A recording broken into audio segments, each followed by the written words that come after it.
परिवार से, रामनगर बाद से जो भी आए कृपया टेंट से बाहर अपने घर चले जाए, उन्हें जरूरी काम है। और कहते हैं कि राम जी के ध्यान से सुनो, मैं आपको बताता हूँ, जिनके कान समुद्र के समान हैं, रात दिन आपकी कथा सुनते ही रहते हैं और फिर भी भरते नहीं हैं। हे प्रभु, आप उन्हीं के हृदय में जाकर के निवास करें। देखो मैं बोलता जाऊंगा, आप गिनते रहना, 14 स्थान गिनने।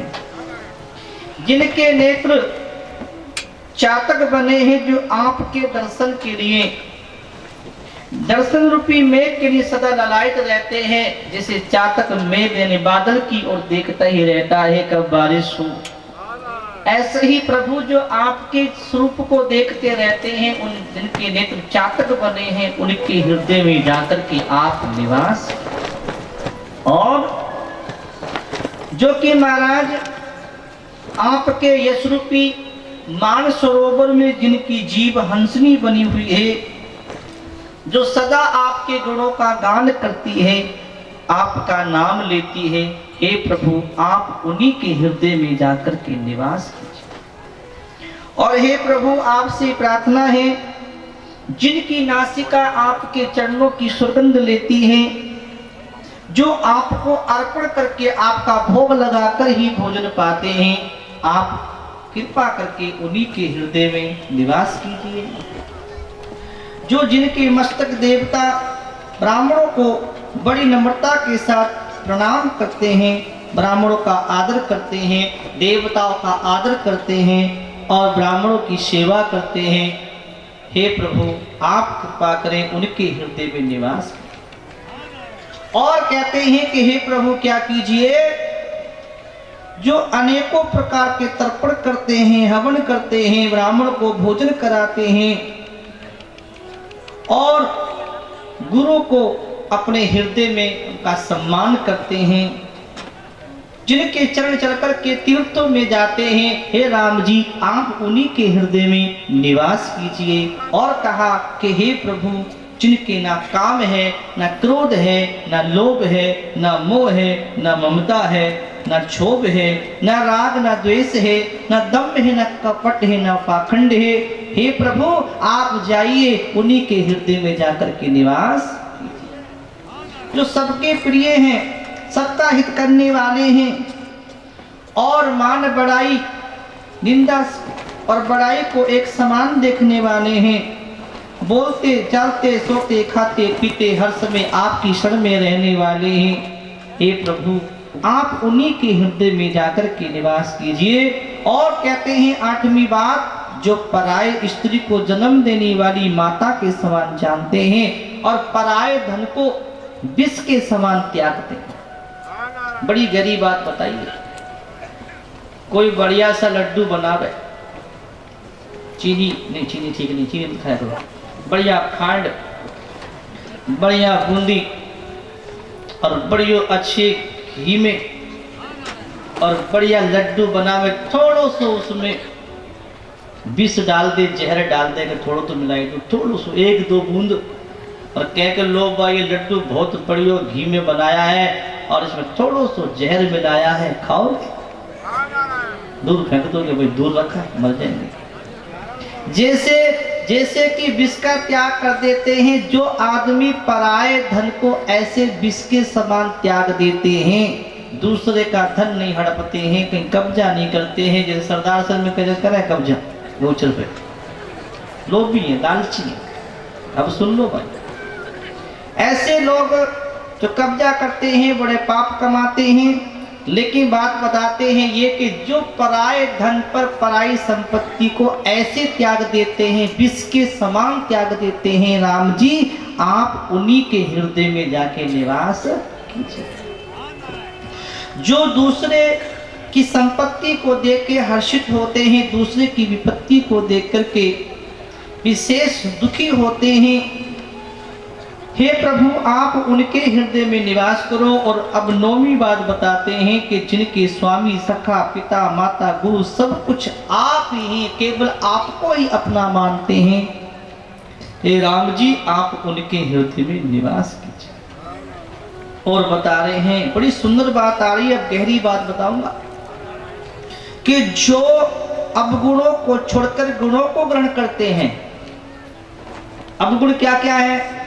शराब पीना, जुआ खेलना, ताश खेलना, बीड़ी पीना, चिलम पीना, गुटखा खाना, ये जितने भी अवगुण को छोड़कर के गुणों को धारण करते हैं, कथा सुनना, सत्संग करना, भजन करना, सेवा करना, उपकार करना, दया करना, दान करना आदि कर्म करते हैं। और जो ब्राह्मण, ध्यान सुनना, ब्राह्मण और गौ माता को बचाने में, उनकी रक्षा करने में कष्ट उठाते हैं, दुख उठाते हैं, हे राम जी आप उन्हीं के हृदय में जाकर के निवास कीजिए। ये वाल्मीकि राम जी से कहते हैं।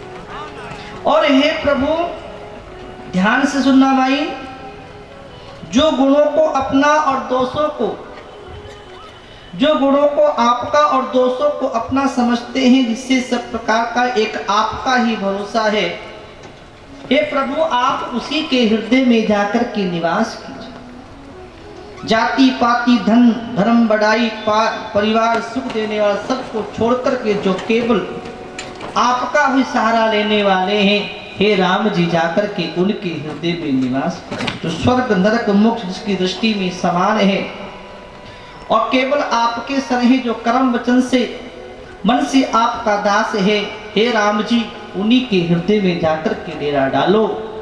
और अब 14 बात बताते हैं, जिसको कभी कुछ भी नहीं चाहिए। स्वामी जी की सार बात कि जिसे कभी कुछ भी नहीं चाहिए, जो कामना रहित हो गए हैं, निष्काम हो गए हैं, जिसका आपसे स्वाभाविक ही प्रेम है, हे प्रभु जो आपके चरणों में अपना मन लगाते हैं, हे राम जी उन्हीं के हृदय में जाके निवास कीजिए।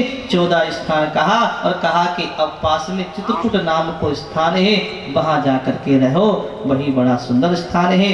राम जी आज्ञा लेकर के और चित्रकूट में जा पहुंचे और एक बढ़िया सी सुंदर कुटिया बना ली। निषाद राज और लक्ष्मण ने मिलकर बनाई और उस चित्रकूट में जाकर के राम जी रहे। जंगल के जो भी कोल भील थे, जंगल के वासी आदमी सब लोग दौड़े दौड़े आए कि अयोध्या के राजा दशरथ के बेटा आए हैं, चलो उनसे मिलके आएंगे। सभी मिलने दौड़े और भगवान सबसे ऐसे मिल रहे हैं जिसे कोई पिता अपने बच्चों से मिलता है। अब सब छोटे छोटे बड़े जितने भी आ रहे हैं, राम जी सबको अपने हृदय से लगा रहे हैं, क्योंकि राम जी को क्या चाहिए? ना मान चाहिए, ना बड़ाई चाहिए, ना धन चाहिए। राम सिया राम सिया राम जय जय राम, राम सिया राम सिया राम सिया राम राम सिया राम सिया राम सिया राम राम सिया राम सिया राम सिया राम राम सिया राम सिया राम सिया राम राम सिया राम सिया राम जय जय राम, राम सिया राम सिया राम जय जय राम। बोलो हनुमान जी महाराज की। राम ही केवल प्रेम प्यारा, राम जी तो केवल प्रेम ही चाहते हैं। बोलो जब से राम जी वन में आए हैं, चित्रकूट में आए हैं, वन के जितने भी जीव प्राणी सब सुखी हो गए। पशु पक्षी वृक्ष लताएं दिशाएं सरोवर नदी सब के अंदर आनंद ही आनंद छा गया। राम जी को देख देख कर के सभी लोग लुगाई बड़े खुश होते हैं। राम जी का स्वभाव और राम जी का स्वरूप, राम जी की बोल चाल बड़ी मीठी और बड़ी प्यारी है, सबके मन को मोह लेती है। जब से राम जी वन में आए हैं, तब से वन में आनंद ही आनंद हो गया। रिद्धि सिद्धि वहां आके निवास करती हैं। सभी देवता किसी न किसी रूप में आकर के राम जी की सेवा करते हैं और राम जी को देख देख करके अपने जीवन को कृतार्थ करते हैं। लेकिन अब थोड़ी दुख भरी कथा की ओर चलते हैं। जब कई दिन बीत गए तो राम जी ने कहा कि निषाद, हाँ प्रभु, तुम भी तो अपने क्षेत्र के राजा हो, अब तुम वापिस अपने स्थान श्रृंगबेर लौट जाओ और मंत्री जो अयोध्या से हमें लेकर के आए थे रथ, उन मंत्री से कहना कि वो वापस लौट जाएं और हम चित्रकूट में निवास करते हैं, ये बात जाकर के पिता दशरथ को कही। ऐसे जब कहा कि हे निषाद तुम वापस लौट जाओ, तो निषाद के तो विषाद हो गई, दुख हो गई। राम जी के सामने खड़े खड़े आंखों से आंसू बहाने लगे, टप टप आंसू बहने लगे। हाय प्रभु, ये तुमने क्या कह दिया?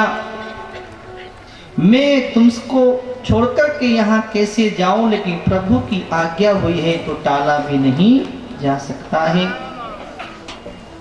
राम जी के चरणों में निषाद गिर के प्रणाम करने लगे, आंखों से आंसू बह रहे हैं। प्रभु से दूर जाने को मन नहीं करता, प्रभु से बिछड़ने को मन नहीं करता, लेकिन प्रभु की आज्ञा का पालन भी करना ही पड़ता है। लौट के वापिस आने लगे और इधर मंत्री जो बैठे थे वो देख रहे थे शायद राम जी लौट के वापिस आ ही जा। लेकिन सुमंत मंत्री ने जैसे ही निषाद को अकेले आते हुए देखा, मंत्री सुमंत की आंखें भर आई, हृदय तड़पने लगा और कहते हैं कि महाराज इतने व्याकुल हो गए कि चेहरे का रंग उड़ गया, शरीर शिथिल पड़ गया, शरीर का रंग उड़ गया, कपकपी आने लगी। और मंत्री को ऐसा दुखी देखा निषाद को और ज्यादा विषाद में पड़ गई। और निषाद को अकेला आया देखकर के मंत्री रोने लगे और धरती पर गिर रहे हैं। उनके मुख से राम राम की आवाज निकलती है। तुलसीदास जी गाते हैं, राम राम सिय लखन पुकारी,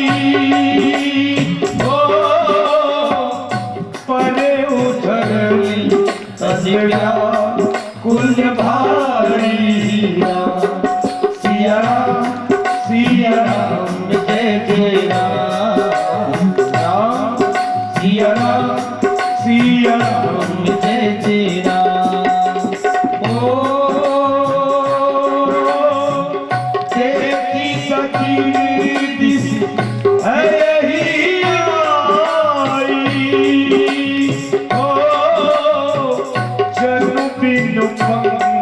कभी हम अपनाई, सिया राम जय जय राम,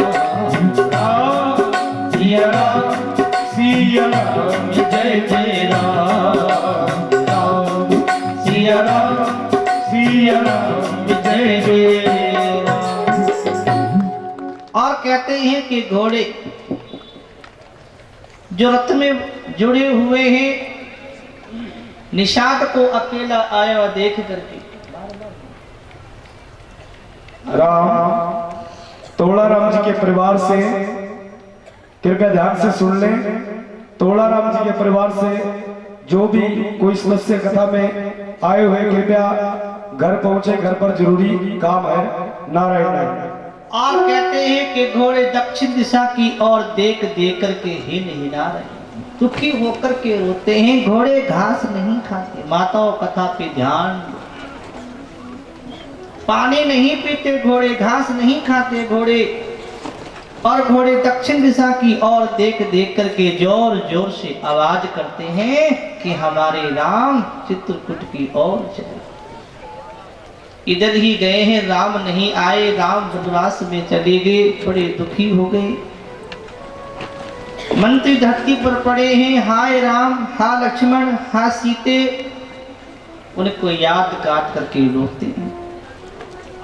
निषाद राज उनको जबरदस्ती उठा करके भांति भांति की कथा सुना करके उन्हें समझाते हैं कि देखो तुम राजा के मंत्री हो, तुम बड़े ज्ञानी हो, तुमने बड़ी सत्संग करी है, तुम्हें धीरज रखना चाहिए और वापस लौट करके जाइए।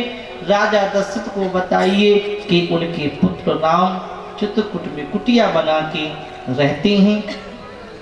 ऐसे बार बार संभाल करके उनको तुम्हें बैठाया, विदा किया, लेकिन अब घोड़े आगे कदम नहीं रखते। एक दो कदम आगे घोड़े रखते हैं और खड़े हो जाते हैं और हिना करके रोने लगते। राम के बिना हम अयोध्या कैसे जाएं? हमारे राम जंगल में दुख पावे, हम महलों में राज में रह के सुख पावे, ऐसा हम जीवन नहीं जीना चाहते।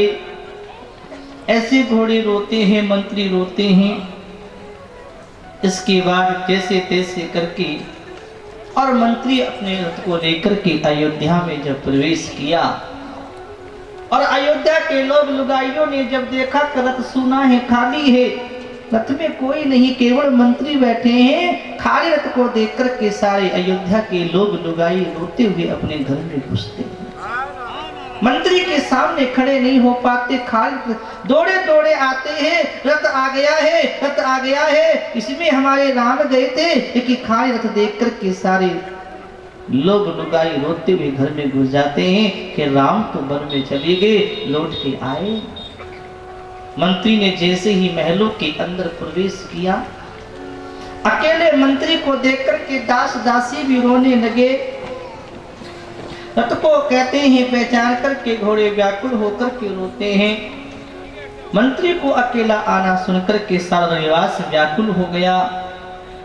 राजमहल उनको ऐसा लगता है मंत्री को जैसे काटने दौड़ता है। आर्त होकर के दुखी होकर के रानियां पूछती हैं मंत्री से, मंत्री बताओ राम कहाँ है, लक्ष्मण कहाँ है, सीता कहाँ है। लेकिन मंत्री के मन में इतना दुख है कि कौन क्या कह रहा है समझ में ही नहीं आ रहा है। जय राम राम सिया राम सिया राम जय जय। मंत्री को ना तो कुछ सुनाई देता है और ना कुछ दिखाई देता है। मंत्री एक ही पुकार कहते हैं, रानियों राजा कहाँ है, राजा कहाँ है, जल्दी से बताओ राजा कहाँ है। कथा को ध्यान सुने, राजा कहाँ है, ऐसे पुकार करते हैं। मंत्री को राजा के पास रानियां ले गई।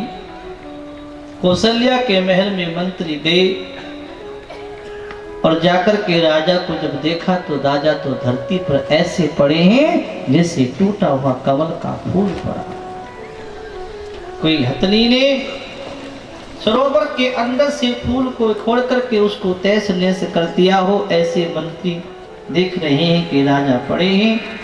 मंत्री ने जाकर के राजा को प्रणाम किया। मंत्री की आवाज सुनकर के राजा की आंख खुली। मंत्री को देखकर के राजा तेजी से दौड़ पड़े, मंत्री को हृदय से लगाया। मंत्री सुमंत जल्दी से बताओ मेरे राम कहाँ है, सीता कहाँ है, लक्ष्मण कहाँ है, तुम कहाँ छोड़ आए, क्या उनको तुम साथ ले आए हो। इतना जब कहा मंत्री रोने लगे कि हे राजा ध्यान से सुनो,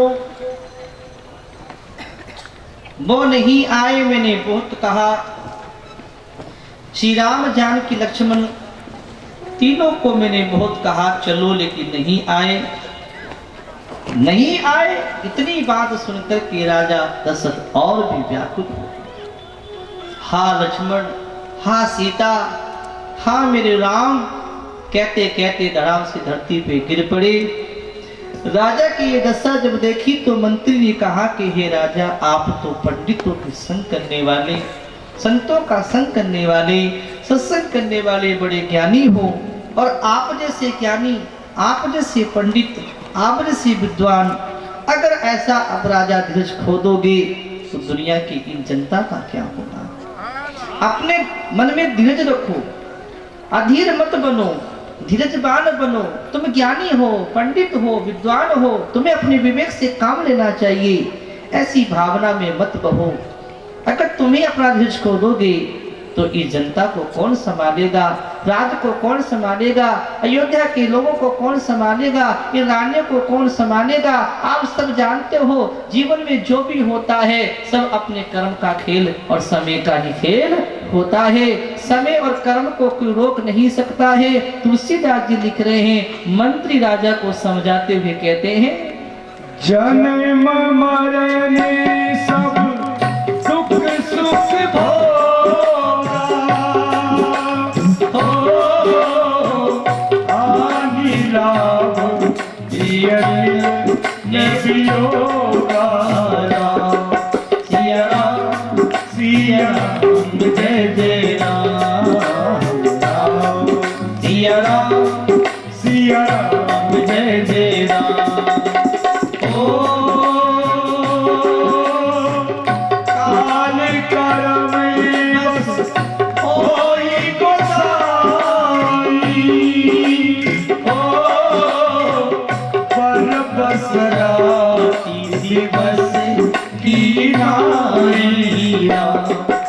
सिया राम जय जय राम सिया राम जय जय राम राम सिया राम सिया राम सिया राम राम सिया राम सिया राम सिया राम राम सिया राम सिया राम सिया राम राम सिया राम सिया राम सिया राम सिया राम सिया राम जय जय राम सिया राम सिया राम जय जय राम। बोलो हनुमान जी महाराज की। मंत्री कहते हैं कि हे राजा, जन्म मरण और सुख और दुख, भोग हानि और लाभ, प्रियजनों का मिलना और बिछड़ना, ये सब का सब काल और कर्म के अधीन होता है। जब रात आती है तो दिन भी आता है और दिन आता है तो रात भी आती है। ये सब अपने कर्मों का खेल होता है, समय की मांग होती है। मूर्ख लोग सुख में हर्षित होते हैं, दुख में रोते हैं। जो मूर्ख लोग होते हैं ना, उन्हें थोड़ा सा भी धन मिल जाए, संपत्ति मिल जाए, कोई मान सम्मान हो जाए तो बड़े खुशी होते हैं, आहा बहुत बढ़िया होता है। और जो थोड़ा सा परेशानी आ जाए, कोई कष्ट आ जाए, कोई परेशानी आ जाए तो बड़े दुखी होते हैं। लेकिन जो ज्ञानी होते हैं ना, उन्हें कोई सुख मिल जाए तो हर्षित नहीं होते, कोई दुख हो जाए तो शोक नहीं करते, वो अपनी समता में रहते हैं। और ये तो जीवन का उतार और चढ़ाव आता ही रहता है, कभी सुखी कभी दुखी की परिस्थिति आती रहती है। बुद्धिमानी यही होती है कि सुख दुख में सम रहना ही बुद्धिमान का काम है। इसलिए मेरी बात मानो, ध्यान से सुनो, ऐसा दुख ना करो। आप विवेक विचार पूर्वक धीरे, शोक का त्याग कर दीजिए। उन्होंने पहला वास मुकाम तमसा के तट पर किया, दूसरा गंगा के तट पर जाकर के गंगा पार किया, स्नान करके गंगा में, और वो आगे बढ़े चित्रकूट में जाकर के वास किया है।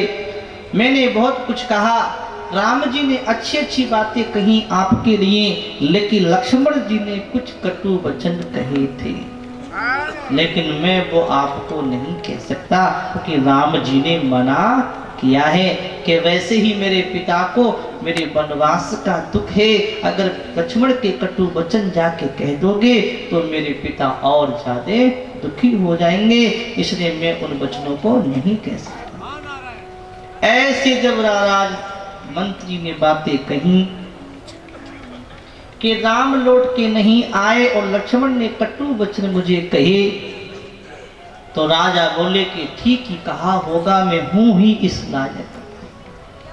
मैंने अपने सुकुमार पुत्र राम को, उसकी क्या गलती थी, क्या उसका ऐसा दोष था जो 14 वर्ष का वनवास उसको दिया। एक नारी एक स्त्री के मोह में फंस कर के मैंने बहुत बड़ा अन्याय कर डाला। हे भाई, पिता माता स्वजनों की सेवा करना उनका अपना कर्तव्य है, अच्छी बात है, लेकिन मैंने भी तो अपना कर्तव्य करना था। लेकिन मैंने एक नारी के मुंह में आकर के पुत्र को मैंने इस प्रकार से भेज दिया। ऐसे कहकर के राजा बड़े दुखी हो गए। कौशल्या माता कहती है, हे स्वामी, आप इतने अधीर क्यों हो रहे हैं? धीरज रखो, सब विधि का विधान है, उसे कोई मिटा नहीं सकता, होनी होकर ही रहती है, होनी होने के लिए ही होती है। राजा बोले, रानी बात तो सब में समझ में आती है, लेकिन मेरा ये राम जी का जो वियोग है मुझसे सहा नहीं जाता है, और मुझे तो ऐसा लगता है कि राम जी के वियोग मेरे तो प्राण ही निकल जाए। क्यों? क्योंकि मुझे आज श्रवण कुमार के माता पिता का श्राप याद आ रहा है। कैसा श्राप था भैया, जरा कमर सीधी करके ध्यान से सुनना। कि एक बार की बात, श्रवण कुमार के माता पिता अंधे हैं आंखों से, और माता पिता के मन में आई कि पिता ने कहा, माने का बेटा, हम तो आंखों से अंधे हैं और तीर्थ यात्रा हम करना चाहते हैं, लेकिन हम जा नहीं सकते। श्रवण कुमार ने कहा, पिताजी माता, आप चिंता ना करो, मैं आपको तीर्थ यात्रा करा के लाऊंगा। और महाराज श्रवण कुमार ने अपने कांधे पर वो रखी, क्या बोलते, कामर, और अपने माता पिता को बैठाकर के कांधे पे लेकर के कांवर में और तीर्थों में घुमाते घुमाते घुमाते घुमाते, समझ में आ रही है माताओं? और जब अयोध्या में पहुंचे तो श्रवण कुमार के माता पिता लंबी यात्रा होने के कारण प्यास लगी, गला सूखने लगा, प्राण तड़पने लगे। बेटा श्रवण मुझे हमको बड़ी प्यास लगती है, बेटा पानी ला के दो। अपने माता पिता को पेड़ की छाया में बैठा करके पानी का मटका लेकर के श्रवण कुमार सरजू नदी के किनारे पर पहुंचे। उस समय राजा दशरथ पानी की रक्षा कर रहे थे पशुओं से। कहते हैं कि उसी समय जैसी पानी का मटका उस नदी के अंदर डुबोया, गड़गड़ की आवाज हुई। आवाज सुनकर के लगा राजा दशरथ को कोई हाथी पानी खराब करने आ गया है, तो शब्द भेदी बाण जोर से छोड़ा और वो बाण आकर के श्रवण कुमार की छाती पर लग गया। एक बाण के लगते ही धड़ाम से धरती पर गिर गई। जोर से चीख निकली, राजा दशरथ के कान में पड़ी। राजा दशरथ देखे ये तो कोई पशु नहीं, ये तो कोई मानव है। अरे ये क्या हो गया, अनजाने में अपराध। एक मानव की मैंने बाण मारा, कौन है पता नहीं क्या है, देखो भाकर के देखा, आकर के तो श्रवण कुमार एक छोटा और बालक इतना सुंदर सुकुमार और धरती पे पड़ा है और छाती पर बाण लगा है और सांस गिन रहा है। राजा दशरथ ने कहा भाई तुम कौन? आया कि हे राजा दशरथ में श्रवण कुमार, मेरे अंधे माँ बाप पेड़ के नीचे बैठे हैं, मैं उनको यात्रा कराते कराते यहाँ तक पहुंचा, पानी लेने में उनके लिए आया, लेकिन राजा तुमने आज बड़ो अपराध कर दिया। तुमने एक बाण से तीन की मौत कर दी है, क्योंकि मैं मर जाऊंगा और मेरे मरने पर मेरे माँ बाप जीवित नहीं रह सकते हैं। ये तुमने क्या अनजाने में कर दिया। फिर भी आप ऐसा करो, मैं पानी लेने आया था लेकिन मैं अपने माता पिता के पास पानी लेके पहुंच नहीं सकता, मेरे तो प्राण निकल रहे हैं, जाओ मेरे बूढ़े माता पिता को पानी पिलाओ। ऐसा कहते कहते श्रवण कुमार ने अपने प्राणों को छोड़ दिया। अब पानी का मटका लेकर के राजा दशरथ आगे बढ़े। अब जिसके पुत्र को, जवान पुत्र को मार दिया हो जिसने, और उस बूढ़े माँ बाप को पानी पिलाने की हिम्मत कैसे पड़ी। डरते डरते डरते डरते आगे बढ़े। श्रवण कुमार के माता पिता तपस्वी हैं, ज्ञानी हैं, उन्हें सब आहट हो गई कि ठहर जाओ, तुम हमारे पुत्र श्रवण कुमार नहीं लगते, तुम कौन हो? हमारा पुत्र श्रवण कुमार कौन है? बहुत देर हो गई, पानी लेने गया था, अभी तक लौट के क्यों नहीं आया? डरते डरते राजा दशरथ ने कहा कि हे तपस्वी, मेरे से एक बड़ी भूल हो गई, मैं अयोध्या का राजा दशरथ हूं, पानी की रक्षा करते हुए तुम्हारे पुत्र की छाती पर बाण मेरे से लग गया है और तुम्हारे पुत्र के प्राण निकल गए। इतना सुना और मैं तुम्हें पानी पिलाने आया हूं, मुझे माफ कर दो, अनजाने से मेरी भूल हो गई है और ये पानी आप पी लो। का नहीं। पुत्र की मौत सुनकर के बूढ़े माता पिता बिलख बिलख के विलाप करके रोने लगे और कहा राजन, राम से धीरे कि राजन अब हम तुम्हारे हाथ का पानी नहीं पिएंगे, तुमने हमारे पुत्र की हत्या करी है, हम तुम्हारे हाथ का पानी नहीं पिएंगे और पुत्र के वियोग में हम जीवित भी नहीं रहेंगे। तो आज हम तुम्हें श्राप देते हैं कि जिस प्रकार से पुत्र के वियोग में आज हमारी मौत हो रही है, हे राजा दशरथ, एक दिन ऐसा आएगा कि तुम्हें भी पुत्र के वियोग में तुम्हारी भी मौत हो जाएगी। श्राप देकर के दोनों खत्म हो गए। वो श्राप लगा राजा दशरथ को।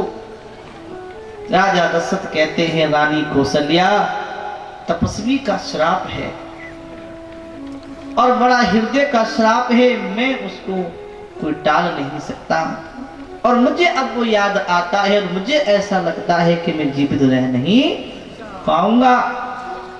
और मैं राम के वियोग में मर जाऊंगा। मैं सब जानता हूं कि जन्म क्या है, मरण क्या है, हानि क्या है, लाभ क्या है, दिन क्या है, रात क्या है। मैंने बहुत सत्संग करी है, लेकिन मेरे को राम का वियोग सहन होता नहीं।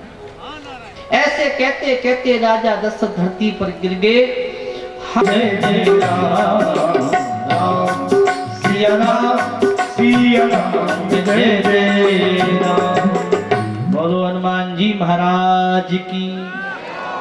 हा रघुनंदन, हे सुख देने वाले, तुम्हारे बिना राम जी जीते हुए अब बहुत दिन बीत गए। हे राम, अब तुम्हारे बिना जिया नहीं जाता। हा सीता, हा लक्ष्मण, हा रघुनंदन, ऐसे कहते कहते राजा दशरथ धरती पर मूर्छित हो गए। फिर होश संभाला, फिर राम की याद आई, राम राम कहकर के चुप हो गए। फिर जोर से कही राम, फिर चुप हो गए। फिर राम राम कहकर के फिर चुप हो गए और फिर जोर से कहा राम। कहते कहते राजा दशरथ के प्राण निकल गए। एक तो दुख था ही राम जी के वनवास का, अयोध्या में महलों में रानियों को। एक दुख और बढ़ गया, राजा दशरथ के प्राण निकल गए। अब तो सारों ओर खबर फैल गई, सारे अयोध्या के लोग लुगाई सभी दुखी हो रहे हैं कि हाय परमात्मा, ये सब क्या हो रहा है। अरे राम के वियोग का तो दुख कोई थोड़ा नहीं था, जो एक दुख और बढ़ गया कि राजा ने प्राणों को ही छोड़ दिया। राम के वियोग में रानियां विलाप कर कर के रो रही हैं, सारा निवास रो रहा है, सारे दास दासी रो रहे हैं, विलाप कर कर के तड़प रहे हैं। हाय दशरथ राजा प्राण छोड़ के चले गए, अब क्या करें, कैसे करें, सब रो रहे थे। उसी समय गुरु वशिष्ठ जी आ गए और गुरु वशिष्ठ जी ने आकर के बड़ी सी कढ़ाई ली, उसमें तेल भरवाया और राजा दशरथ के शरीर को उस कढ़ाई में तेल में रख दिया। दो दूत बुलाए कि तुम जल्दी से जाओ, राजा के मरने की बात भरत से मत कहना, राम के वनवास की बात मत कहना, जाकर के इतना कहना कि गुरु जी ने बुलाया है। दोनों भाई भरत और शत्रुघ्न जल्दी से लौट करके अपने यहाँ अयोध्या में आ जाए। दो दूत जाते हैं, उधर भरत भैया को सपना आता है। प्रातः काल जगते हैं तो लक्ष्मण शत्रुघ्न से कहते हैं, भैया शत्रुघ्न, मैंने एक बड़ा भयंकर सपना देखा, बड़ा अपशकुन देखे हैं, अवश्य हमारी अयोध्या के अंदर कोई अनहोनी हो गई है। चलो भैया जल्दी से चलेंगे। इतने में दूत आ गए और बोले कि गुरुजी ने आपको तुरंत जल्दी अभी ही बुलाया है, जल्दी से अयोध्या वापस चलना। कि जल्दी चले, मन बहुत घबरा रहा है, कोई अनहोनी जरूर हो गई। रथ मंगाया, रथ में बैठे और आगे बढ़े। भरत और शत्रुघ्न अयोध्या की ओर जैसी बढ़ रहे हैं, माताओं ध्यान से सुनना, तो बड़े अपशकुन हो रहे हैं, बड़े अपशकुन दिखाई दे रहे हैं। और जैसी अयोध्या की ओर अंदर को प्रवेश किया तो अयोध्या के वासी कोई भी लोग लुगाई सामने आते हैं ना, भरत को देख तो लेते हैं, लेकिन प्रणाम करके रोते हुए आगे बढ़ जाते हैं। भरत भैया देखते ये क्या हो रहा है, सारी अयोध्या सुनी सुनी दिखाई दे रही है, किसी के भी चेहरे पर प्रसन्नता नहीं दिखती, कोई खुश नहीं दिखता, सबकी आंखों में आंसू क्यों बह रहे हैं, कोई बोलता क्यों नहीं, कोई रुकता क्यों नहीं मेरे पास, आखिर ऐसा क्या हो गया अयोध्या में। भरत भैया जैसे ही महलों के अंदर प्रवेश किए, उसी समय की बात, जो कैकेयी थी उसने सुना कि मेरा पुत्र आ गया और उसी समय दौड़ी दौड़ी भागी भागी पूजा की थाली लेकर के दरवाजे पे आई। बेटा भरत आ गयो, बेटा भरत आ गयो। आरती करके अपने बेटे को लेकर के महल के अपने महल में चली गई, आसन पर बैठाया। भरत भैया बोले, माँ कैकेयी माँ, तुम अकेली दिखाई दे रही हो, पिताजी कहाँ हैं और माताएं कहाँ हैं, राम जी कहाँ हैं, लक्ष्मण भैया कहाँ हैं, और कोई दिखाई नहीं देता, सब सुना सुना लगता है, आखिर बात क्या हुई मुझे बताओ। बेटा सारी बात मैंने बना ली, थोड़ा सा विधाता ने कुछ काम बिगाड़ दियो। मैंने काम जो थी वो मैंने बना लियो और बिगाड़ किसने दियो? विधाता ने। देखो दोष भगवान को दे रही है कि बेटा तेरे लिए सारी बात मैंने बना ली, लेकिन विधाता ने थोड़ा सा काम बिगाड़ दियो। क्या माँ? कि बेटा तुम्हारे पिता स्वर्ग सिधारे। अपने पिता के मन की बात सुनी तो भक्त भैया विलाप करके रोने लगे और बड़े ही दुखी होकर के धरती पर गिर गए। हाय पिता करके रोते हैं और बोले संभल कर अपने आप को संभाला कि माँ एक बात बताओ, मेरे पिताजी को ऐसा कोई रोग भी नहीं था, ऐसी कोई बीमारी भी नहीं थी, ऐसा कोई संकट भी नहीं था, ऐसा कोई बड़ा बुढ़ापा भी नहीं था, अचानक पिताजी की प्राण क्यों निकल गई? आखिर बात क्या है? तब केकई ने सारी बात बताई कि बेटा भरत, तेरे लिए मैंने अपने 2 वचन से तुम्हारे पिता दशरथ से राजगद्दी अयोध्या का राज मांगा और तुम्हारे पिता ने बड़ी खुशी खुशी तुम्हारे को राज दे दिया। लेकिन बेटा दूसरे वरदान से मैं तुम्हारे भाई राम को 14 वर्ष का वनवास मांगा और उसी वनवास के कारण मांगने से तुम्हारे भाई तो पिता का वचन पूरा करने के लिए और वनवास में चले गए। जब राम गए तो सीता नहीं मानी और वो भी चली गई, तुम्हारे भाई लक्ष्मण भी नहीं माने और वो भी चले गए। राम वनवास को गए हैं, उसी वियोग में आकर के तुम्हारे पिता ने प्राण त्याग दिए। इतनी बात सुनी राजकुमार भट्ट जी के हृदय में इतना भारी दुख हुआ, एकदम से सहम गए। मानो पके हुए घाव के ऊपर आग का अंगारा अगर डाल दिया जाता है तो कितनी बड़ी पीड़ा होती है, ऐसी बहुत बड़ी पीड़ा भट्ट भैया के हृदय में हुई। अपने को संभालते हुए लंबी सांस लेते हुए भक्त भैया बोले, पापिनी, तूने सभी तरह से कुल का नाश कर डाला, तेरी ऐसी दुष्ट बुद्धि कहां से पैदा हो गई? तूने मुझे जन्मती मार क्यों नहीं दी? अरे ऐसा कलंक मेरे ऊपर नहीं लगता, मैं केकई का पुत्र तो नहीं कहलाता, ऐसी दुष्ट बुद्धि तेरे कहां से पैदा होगी? तूने तो पेड़ को काट करके पत्ते को सींचा है और मछली को पानी से अलग करके मछली को तड़पाया है, तूने मारा है। अरे राम को वनवास मांगते समय केकई माता तेरे जीभ के टुकड़े नहीं हो गए? यहाँ तक कहते हैं भट्ट भैया, अरे माँ तेरी जीभ के अंदर कीड़े नहीं पड़ गए, तेरे हृदय नहीं फट गया? कुमति तू जाने कहां से आ गई हमारे कुल का नाश करने के लिए? वरदान मांगते समय तेरे हृदय में पीड़ा नहीं हुई, तेरी जीभ नहीं गल गई? आदि आदि बातें कह के अपनी माँ को जोर जोर से भट्ट भैया फटकारते हैं और बड़े भाव में आकर के कहने लगते हैं। भट्ट भैया क्या कहते हैं अपनी माँ से? ओ मैया तूने क्या ठानी मन में, राम सिया भेज तेरी बन में, राम सिया भेज तेरी बन में। ओ मैया तूने क्या ठानी मन में, राम सिया भेज तेरी बन में, राम सिया भेज तेरी बन में।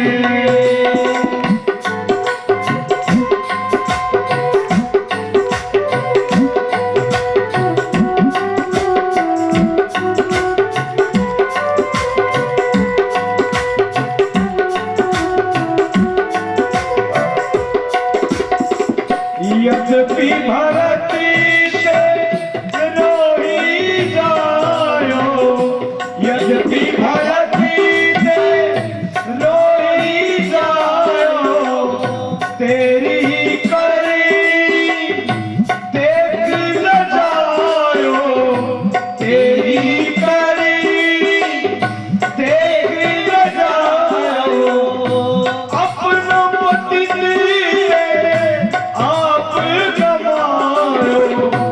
अपना पति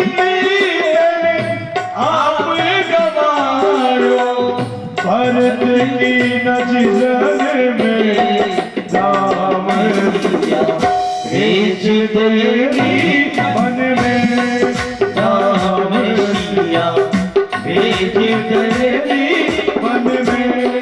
ओ मैया तूने क्या ठानी मन में राम सिया भेज तेरी मन में राम सिया भेज तेरी मन में।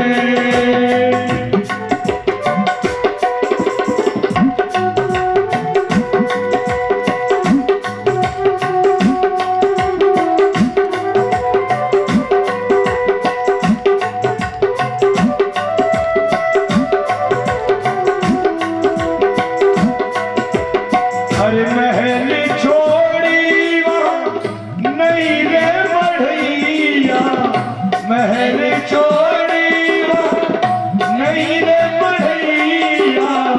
सिया सकुमारी संग दो भैया, सिया सकुमारी संग दो भैया। काहू वृक्ष तन बीजत होगे, काहू वृक्ष तन बीजत होगे। तीनों में नन में राम सिया भेज देवी मन में राम सिया भेज देवी मन में। ओ मैया तूने क्या ठानी मन में राम सिया भेज देवी मन में राम सिया भेज देवी मन में।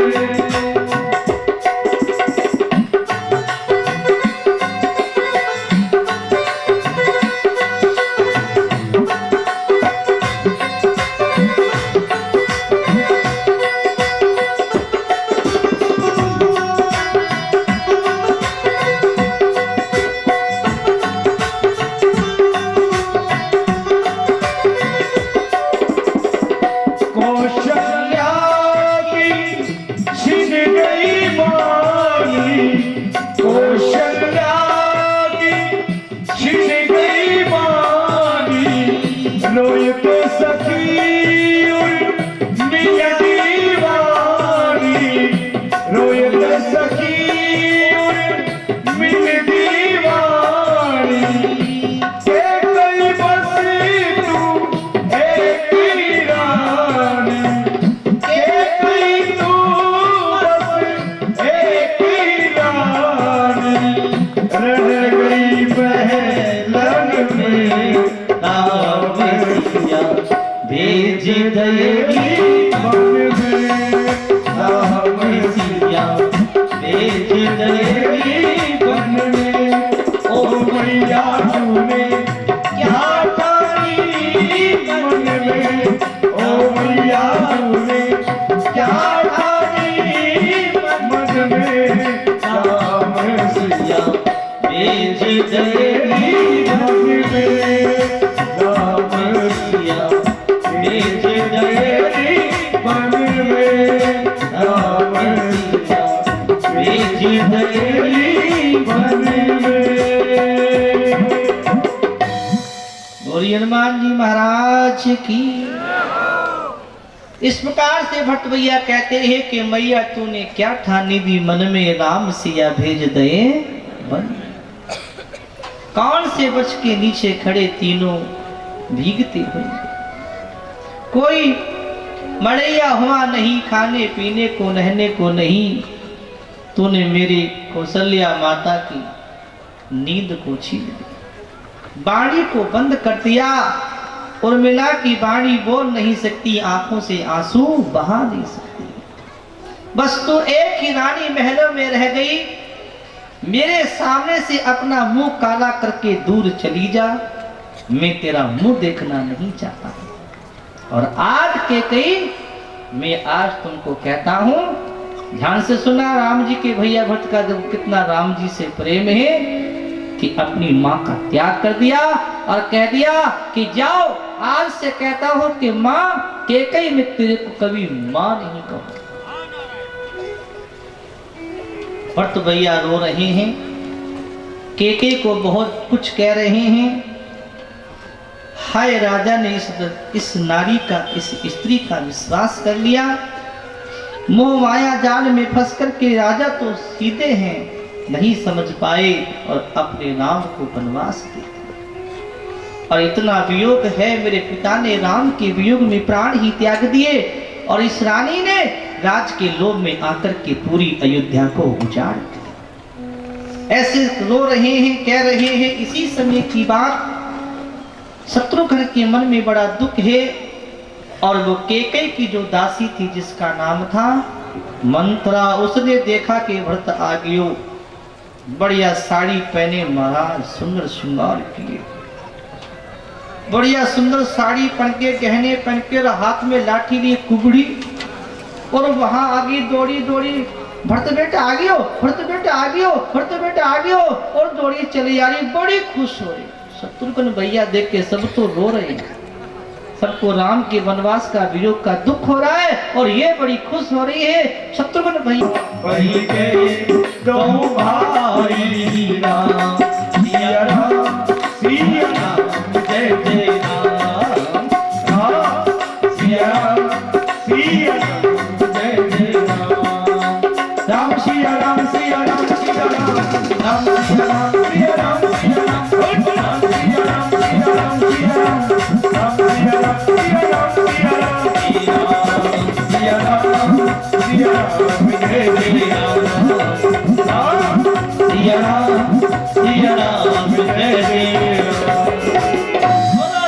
महाराज की एक जोर से लौट मरी। मंत्रा कुबड़ी के कुबर टूट गई और दांत टूट गए कुबड़ी के, मुंह में खून आ गयो और जोर से चिल्लाई, हाय दैया मैंने क्या कर दियो? अरे मैंने तो भक्त का भला ही चाहा, मुझे तो बुरा ही मिला। ऐसे जब बोले तो शत्रुघ्न भैया को रीस हो रहा है। अच्छा और बोलती है, उसकी पकड़ के चोटी, पकड़ के चोटी, दो चार इधर से उधर झटके दिए और जोर से लंबो खींचो।